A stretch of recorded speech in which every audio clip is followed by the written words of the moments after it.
Hello friends, welcome back to this channel Online Study Era. Guys, आप सभी का स्वागत करते हैं आपके अपनी चैनल ऑनलाइन स्टडी एरा पे।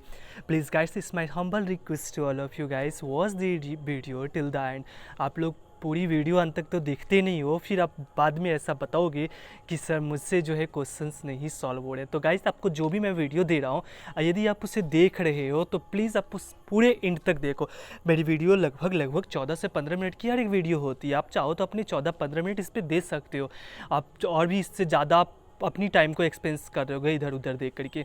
तो प्लीज़ गाइस, पूरा वीडियो अंत तक जरूर देखो, फिर आप मुझे बताओ कि आपको अपने अंदर में इम्प्रूवमेंट दिख रही है या नहीं दिख रही है। तो चलिए गाइस, आज का जो हमारा जो टॉपिक होने वाला है वो आप सभी के ही बिहार बोर्ड स्टूडेंट्स के सिलेबस के अकॉर्डिंग, जो कि आपका पोइट्री का लेसन नंबर 2 है, सॉन्ग ऑफ माई सेल्फ, जिसका हम लोग यहाँ पे समरी डिस्कशन करने वाले हैं। यदि आप सबकी डिमांड होगी कि आपको लाइन बाय लाइन उसकी पोएम की पढ़ना, पोएम का जो लाइन बाय लाइन लिखी गई है वो भी पढ़ना है, तो मैं वो भी पढ़ा दूंगा। लेकिन मैं यहाँ पे भी आपके साथ अभी तो एट प्रेजेंट में समरी डिस्कशन करने वाला हूँ। ठीक है गाइस, यदि अच्छा लगे ये वीडियो तो प्लीज़ गाइस लाइक करना इसे ना भूले। और यदि आप इस पर नए हो इस चैनल पर, तो आप प्लीज़ सब्सक्राइब कर बेल आइकन को दबाना ना भूले, क्योंकि यहाँ पर मैं रेगुलर वीडियो अपडेट करवाता रहूँगा जो आपको आपके एग्ज़ाम 2022 में बहुत हेल्प करेगी। चलिए गाइस, हम लोग देखते हैं कुछ यहाँ पे महत्वपूर्ण बातें जो यहाँ पे लिखी गई है।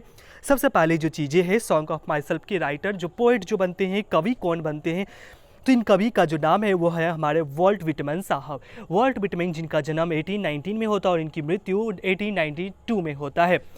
बॉर्न इन अमेरिका, इनका जन्म अमेरिका में होता है। आप जब इस लेसन को पढ़ोगे, आपके इस लेसन में जब यहाँ इनके बारे में अबाउट द पोएट जो देता है ऊपर में, वहीं पे आपको दिखेगा ही डिस्कस अबाउट अमेरिकन इंडिविजुअलिज्म। मतलब ये अमेरिकन इंडिविजुअलिज्म के बारे में बहुत ज़्यादा, अमेरिकन व्यक्तिवाद के बारे में बहुत ज़्यादा डिस्कशन करते हैं इस चैप्टर में। नॉन एज, जैसे कि हमने अभी पढ़ा था जॉन डन के बारे में। जॉन डन जो जाने जाते हैं वह मेटाफिजिकल पोएट की तरह से, उस तरह से वॉल्ट विटमैन जो हैं हमारे पीपल्स पोएट के नाम से जाने जाते हैं। आपके एग्जाम में ऑब्जेक्टिव में क्वेश्चन आ सकता है, who is known as the people's poet. आपके पास ऑप्शन होंगे John Donne, Rupert Brooke, Walt Whitman, के दरुवल्ला, इस तरह से कमला दास, बहुत तरह के आपके पास ऑप्शंस आएंगे। तो वहाँ पे आपको टिक करके आना पड़ेगा वॉल्ट विटमैन साहब। इनकी 2 बुक बहुत फेमस है और 2 बुक को आप बिल्कुल याद ही रख लेंगे। एक बुक है इनकी लीव्स ऑफ ग्रास, दूसरी बुक है ड्रम टैप। ये जो 2 बुक है, आपको इसका ये कौन से ईयर में पब्लिश की गई थी ये बात आपको नहीं याद करना है। बस आप इतनी चीज़ें याद करें कि लीव्स ऑफ ग्रास और ड्रम टैप, ये 2 बुक किन के द्वारा लिखी गई है। तो ये 2 बुक हमारे वॉल्ट विटमैन साहब के द्वारा लिखी गई है। वॉल्ट विटमैन साहब के बारे में एक और बात आपको इंटरेस्टिंग बता दूं जो यहाँ पे नहीं मैंने मेंशन किया है। वॉल्ट विटमैन साहब जो हैं, जब ये इनकी 12 वर्ष तक नहीं, मतलब जब इनका 12 वर्ष का जन्मदिन होने वाला था, बर्थडे होने वाला था, उससे पहले तक इन्होंने काम किया था। किस चीज़ का काम किया था? तो कारपेंटर का काम किया था इन्होंने। इसके अलावा इन्होंने प्रिंटर का भी काम किया, जो छपाई होती है उसकी भी काम किया, टीचर का भी काम किया। इस तरह से इन्होंने बहुत तरह के काम किए। लेकिन आपको ये कारपेंटर वाला वर्क जरूर याद रखेंगे। आपके पास क्वेश्चन होगा, Walt Whitman work as a dash till the age of 12। Walt Whitman 12 वर्ष की उम्र तक किस चीज़ में काम किया था? तो उन्होंने कारपेंटर का वर्क किया था। आई होप यहाँ तक आपको हर एक पॉइंट समझ में आ गई होगी।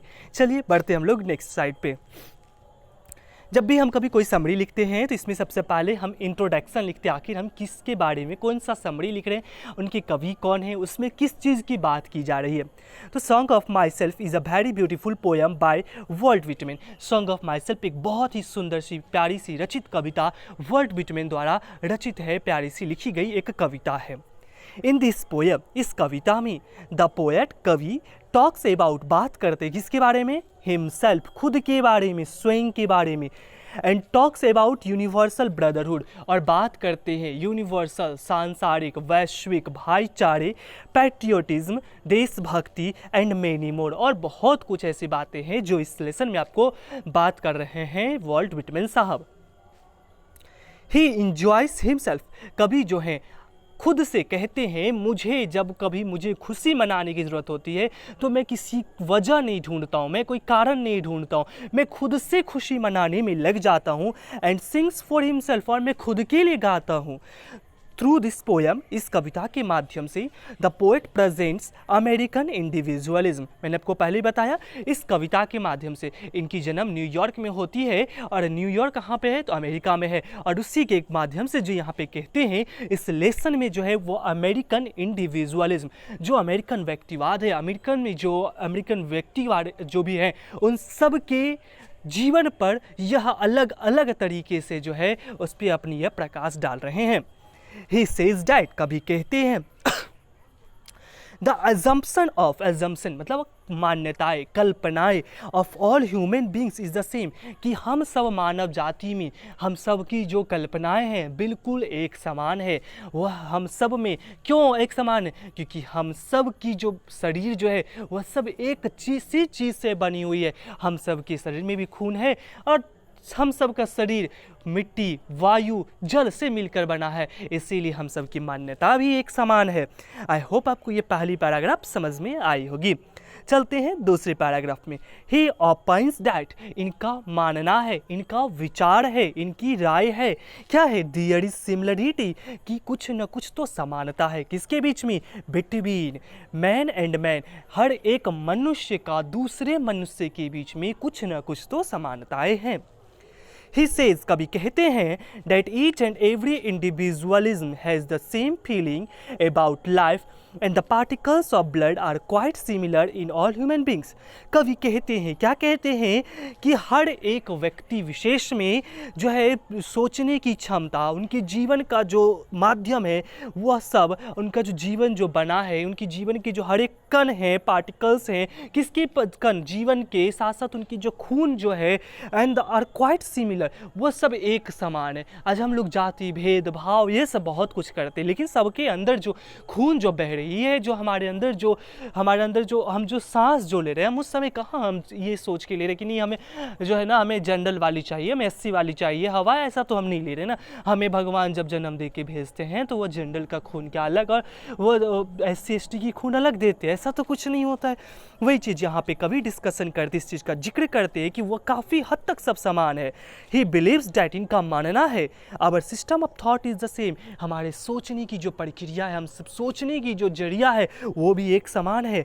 And we are born from the same parents, और हमारा जन्म सब एक, हमारा नहीं। यहाँ पे कभी कहते हैं कि मेरा जन्म, आप जब इसी बुक के लाइन में पढ़ोगे तो कहते हैं मेरा जन्म इसी देश में, अमेरिका देश में मेरे माँ बाप से हुआ, और मेरे माँ बाप वो अपने माँ बाप से हुए, और उनके माँ बाप वो अपने माँ बाप से हुए। इस तरीके से हम लोग जो है ना ये पुश्त बाय उसके जो ना पुश्त से जो पुश्तैनी जो होती है वह मेरा यह देश है अमेरिका, हमारा सब पूरा जो है वंशज जो है ये सब अमेरिका के ही हैं। इस तरह से वह जिक्र करते हैं। They are also breathe the same air, वो और भी कहते हैं हम सब सांस भी लेते हैं, हवा भी लेते हैं, वो भी कहाँ की? तो अमेरिका की ही लेते हैं। और मेरे पूर्वज जो थे, जो मेरे पापा के भी पापा थे, उन्होंने भी अमेरिका की सांस ली, और उनकी जो पापा थे वो भी अमेरिका के सांस लिए। तो हम सब कैसे एक नहीं हुए? हम सब तो बिल्कुल एक ही हैं। आई होप गाइस आपको ये भी पॉइंट समझ आया होगा। चलते हैं नेक्स्ट नंबर पैराग्राफ 3 पे। The poet wanders here and there, आपको एक काम करेंगे, आप लोग अपना नोटबुक साथ में रखो और इसे क्या करो, आप बस लिख लो। आपको ये बिल्कुल याद नहीं करना है, मैं बस बोल रहा हूँ लिख लो। लिखने से क्या होगा, आपको भी बैठे बैठे कम से कम इंग्लिश लिखने की तो प्रैक्टिस तो बनेगी ना। और साथ ही में आपको कुछ वर्ड्स जो हैं जो जिसका आपको मतलब ना पता हो, तो आप यहाँ पे मैं सभी वर्ड का मतलब बता रहा हूँ, आप उसके नीचे मतलब भी लिखते चलो साथ साथ में, अगर ना आपको इसका कोई मीनिंग ना पता हो तो। द पोएट वंडर्स, कभी भ्रमण करते हैं, विचरण करते हैं, कहाँ पे? हियर एंड देयर, यहाँ वहाँ। एमलेसली, बिना कोई एम का। ऐसा नहीं कि अब हम चले यहाँ से तो हमें मार्केट जाना है, उनका जब मन कर गया जिधर चले जाना उधर चले जाते हैं। एंड टेक्स इंजॉयमेंट, और वो हर एक जगह पे वो खुशी ढूंढते हैं। मतलब ऐसा नहीं कि कहीं चले गए तो उनको दुख मिला तो उस दुख को ही लेके वो झेलेंगे, वो उस दुख में भी खुशी को ढूंढते और वो खुश रहने की वो अपने आप में कोशिश करते हैं। Even from the thorny summer grass, वो कहते हैं, अब जब ये लेसन पढ़ोगे तो वो देखते हैं समर थ्रोनी ग्रास, वह क्या कहते हैं कि जब मैं गर्मी के दिनों में जब मैं घास पे भी सो जाता हूँ तो वो जो घास की जो सूलें होती है, आप देखोगे जब आप गर्मी के दिनों में घास पे अगर कहीं सोते हो तो घास की सूलें बहुत अच्छी लगती है, प्यारी लगती है हमारे शरीर को, बहुत ही हमारे मोदक लगती है हमारे शरीर में। ऐसे ऐसे करके घास की जो निकली हुई जो होती है, इसे सूल टाइप की इसे हम बोलते हैं, तो वह हर एक जो सूल जो होता है उसकी जो घास की थ्रोनी का मतलब होता है कांटेदार, लेकिन कांटे नहीं होते घास में, वो तो प्यारी लगती है। तो इस तरह से यहाँ पे कहती हैं वो उस गर्मी में भी, गर्मी धूप में भी वो उस कांटेदार, उस थ्रोनी, उस सूलदार जो है उस तरह के घास में भी सोने से जो है उन्हें आराम ही मिलता है। ही सिंग्स कभी गाते हैं एंड सेज डेट और कहते हैं he is 37 years old now कि अब मैं 37 साल का हो चुका हूँ। ही इज़ हेल्दी उसके बावजूद मैं भी स्वस्थ हूँ and he will maintain his sound health till the last breath of his life. और वो कहते हैं और जब तक मैं जीवित रहूँगा, जब तक मुझे मृत्यु नहीं आती है, मैं अपने आप को हमेशा स्वस्थ रखने की पूरी कोशिश करूँगा। ही हैज़ यूनिक थाट्स इनके विचार सबसे अलग हैं अबाउट एजुकेशन। किसके बारे में? एजुकेशन के बारे में, शिक्षा के बारे में। He does not bother about creeds and system of thoughts. यह जो है, जो हमारी सोचने की प्रक्रिया, जो हमारी विश्वास की जो प्रक्रिया है, उसके साथ यह झोलमेल नहीं कर रहे हैं, उसके साथ यह तालमेल नहीं इनका बैठ रहा है। ये ऐसा नहीं कह रहे कि जैसे लोग मान रहे हैं वैसे में भी हाँ में हाँ ये नहीं मिला पा रहे हैं। चलते हैं लास्ट लाइन पे। द पोएट एट लास्ट, अंत में कवि कहते हैं, क्या कहते हैं? टॉक्स अबाउट नेचर, वह प्राकृतिक के बारे में बात करते हैं एंड सेज डैट और कहते हैं limitation should not be imposed on nature in any case, कि हमारी जो चाहते हैं वह चाहत हमें किसी भी हालत में आकर के प्राकृतिक के ऊपर हमें नहीं थोपना चाहिए।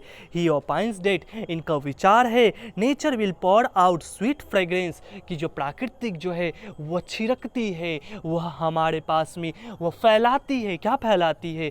सुगंधित सुगंध फैलाती है। वह पूरी तरह से वातावरण को सुगंधित कर देती है and spread out its original energy, और वह अपनी वास्तविकता ऊर्जा प्रदान करती है। If restriction is not imposed upon it, यदि उनके ऊपर ऐसा ना हो कि हम अपनी चाहतों को भरपूर पूरा करने के लिए, अगर हम अपनी बातों को पूरा करना चाहते हैं, जिस वजह से जो है हम पेड़ों की कटाई करते आ रहे हैं, दिन प्रतिदिन हम जो है पानी की कमी होती जा रही है, हम जगह जगह पानी का वेस्टेज करते जा रहे हैं, हवा के साथ हम खिलवाड़ कर रहे हैं, तो प्राकृतिक भी तो हमें ओरिजिनल एनर्जी कहाँ से प्रोवाइड करेगी? तो यही चीज़ कभी कह रहे हैं, यदि हम अपने चाहतों को अगर रिस्ट्रिक्शन लगा ले, हम उसके ऊपर प्रतिबंध लगा ले, तो प्राकृतिक भी उसे देने में, कभी अपनी वास्तविकता ऊर्जा देने में वह संकोच नहीं करेगी। गाइस, आई होप आपको ये समझ आया होगा। मिलते हैं हम लोग अगले वीडियो में। साथ में आप प्लीज़ ये कमेंट करके मुझे बताएं आपको कैसा लगा अगले वीडियो में जो इसका ऑब्जेक्टिव क्वेश्चन होगा। Thank you guys watching for this video.